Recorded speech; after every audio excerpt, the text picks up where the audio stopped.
República Bolivariana de Venezuela. Gaceta Oficial número 43.269 del miércoles 3 de diciembre de 2025. Hoy vamos a analizar una serie de designaciones, resoluciones y movimientos clave en varios ministerios. Empezaremos por el de Transporte, luego pasaremos por la nueva estructura financiera del Ministerio para los Adultos Mayores y terminamos con una cantidad notable de movimientos de personal en el Ministerio Público. Si te parece, vamos a desglosar esto. Empecemos por el Ministerio de Transporte. Aquí nos encontramos con dos resoluciones, la 046 y la 047, y designan a dos directores estadales para el mismo estado, para Miranda. Uno es José Valdemar Maita Guzmán, director A, y el otro Daniel Jesús Testamarc Fermín, que es el director B. Pero lo que de verdad me llama la atención es que las funciones detalladas para ambos son prácticamente idénticas. Idénticas, sí. Y no hablamos de funciones vagas, ¿eh? La lista tiene 11 puntos muy claros. Van desde representar al ministerio ante los gobiernos locales y las comunidades, ejecutar planes, gestionar contratos... Y manejar fondos, claro. Y manejar fondos. O sea, es un manual de operaciones en toda regla. A ver, entonces, lo que vemos aquí es un posible desdoblamiento administrativo para gestionar un territorio que es, complejo como Miranda. Exacto. La estandarización de las funciones sugiere un modelo de gestión muy centralizado. No se deja mucho a la improvisación, la verdad. Cada director tiene un camino muy marcado, desde lo político hasta la ejecución del presupuesto. Pero es que aquí es donde la cosa se pone, para mí, realmente interesante. Dentro del mismo ministerio, el Instituto Nacional de Aeronáutica Civil, el INAC, aprueba una solicitud de prórroga de 12 meses para una aerolínea, Líneas Aéreas CCS Air. Sí, 12 meses. A contar desde el 30 de noviembre de 2025. ¿Y el objetivo? El objetivo es que cumplan las condiciones para obtener su permiso operacional de transporte aéreo, el AOC. La razón que citan en el propio documento es que necesitan incorporar una aeronave con siglas IB, o sea, matrícula venezolana, a su flota. Vale, hasta aquí podría parecer un simple trámite burocrático, ¿no? Podría, pero es más que eso. Fíjate en cómo lo justifican. La propia providencia administrativa lo enmarca en la necesidad de velar por la continuidad de la prestación del servicio público de transporte aéreo. Ah, claro. Se argumenta que conceder la prórroga beneficia a la población al garantizar la conectividad.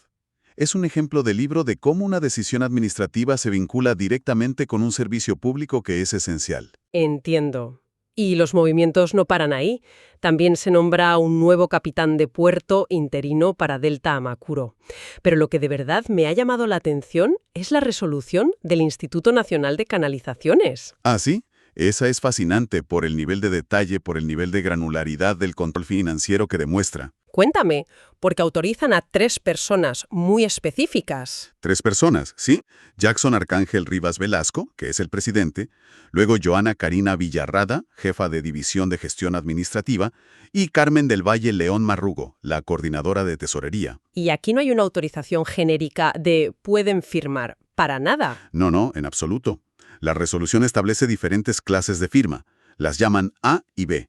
Y luego especifica qué combinación de firmas se necesita para cada cosa, que si A más A, que si A más B. Pero para todo es que es increíble. Para abrir o cancelar cuentas, para autorizar compraventa de divisas, firmar contratos, incluso para solicitar las claves de acceso a las aplicaciones del Banco Central. Justo. Es una manifestación explícita de una estructura de control y de seguridad financiera que es extremadamente rigurosa y muy jerarquizada.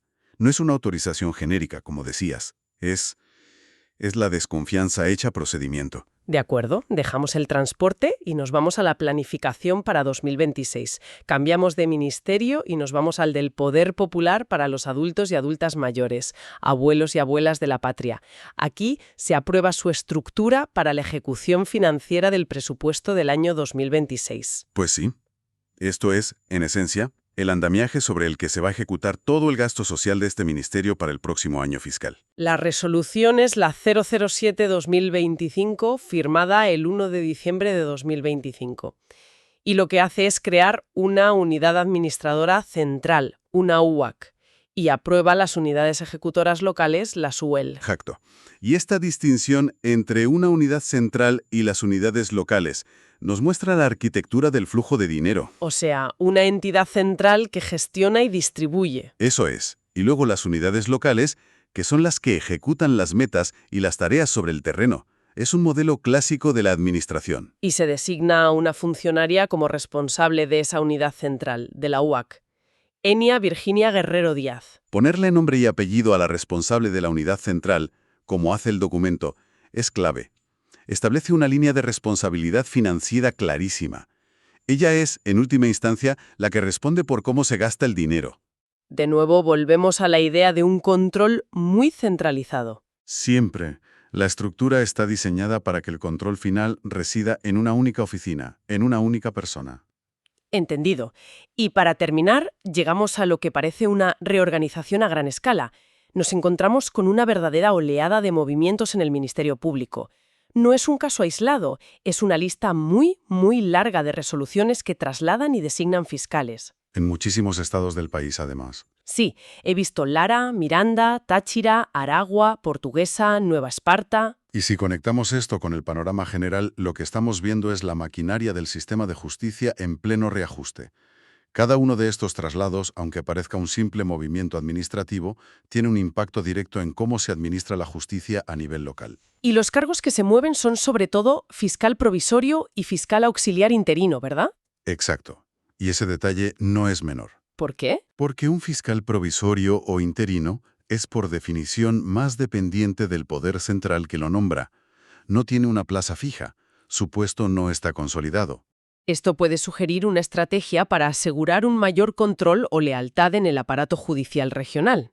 Claro, son piezas más fáciles de mover en el tablero si fuera necesario. Y además, las competencias que les asignan son muy concretas.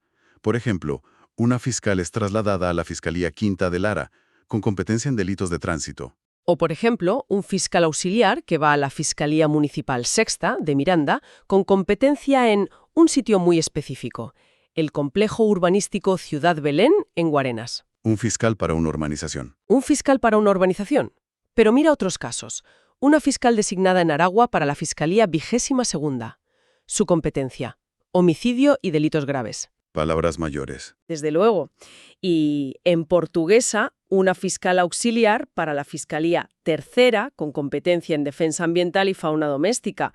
Esto afecta directamente a la capacidad de respuesta del Estado en esas áreas tan sensibles. Es interesante ver cómo decisiones que se toman en un despacho en la capital se materializan en nombramientos con responsabilidades muy, muy específicas, como un fiscal en Caucagua con competencia en defensa para la mujer, o uno en Porlamar, en Nueva Esparta, para protección de derechos humanos. Esto plantea una pregunta importante.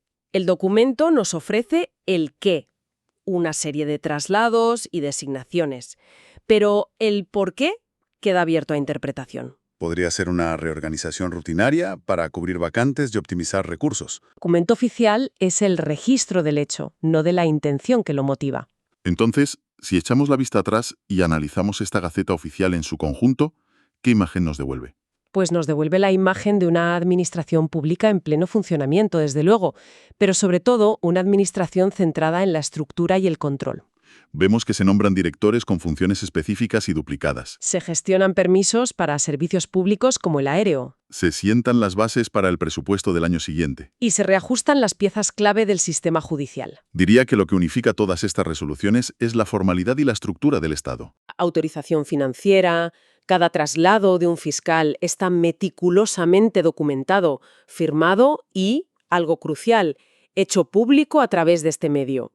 Es el esqueleto burocrático que da forma y que registra las operaciones diarias de un país. Una reflexión final que me surge de este análisis es pensar en la naturaleza de un documento como este.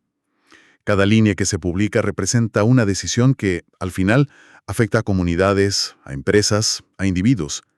La pregunta que se queda un poco en el aire es ¿cuál es la historia completa detrás de cada uno de estos actos administrativos? Y, sobre todo, ¿cómo se entrelazan para dibujar el panorama del país en el futuro cercano?